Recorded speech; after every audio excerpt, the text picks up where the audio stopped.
నమస్తే SR7 టీవీకి స్వాగతం. నా పేరు శబానా. చెరువును తలపిస్తున్న అంగన్వాడీ కేంద్రం. ములుగు జిల్లా వాజేడు మండలం పుసూర్ గ్రామంలోని అంగన్వాడీ కేంద్రంలో భారీగా వరద నీరు లోపలికి ప్రవహించడంతో అంగన్వాడీ టీచర్ స్థానికుల సహాయంతో ఆహార పదార్థాలు, వంట సామాగ్రి బయటకి తీయడం జరిగింది. మండలంలోని మరొక చోట ధర్మవరం గ్రామంలో తూరలు వేయకుండా సీసీ రోడ్డు నిర్మించడంతో వరద నీరు రోడ్డుపై నుంచి ప్రవహించి ఇళ్లలోకి చేరుతోంది. అధికారులు స్పందించాలని బాధితులు కోరుతున్నారు. Reporting by SR7 TV news, Vajedu మండల రిపోర్టర్ యుగంధర్.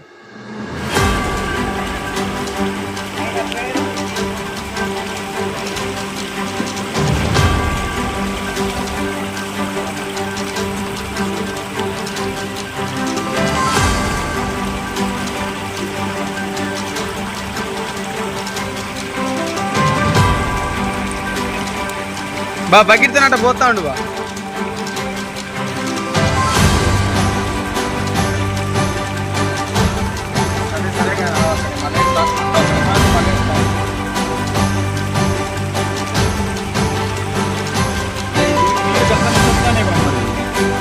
అది బాగా వస్తుంది.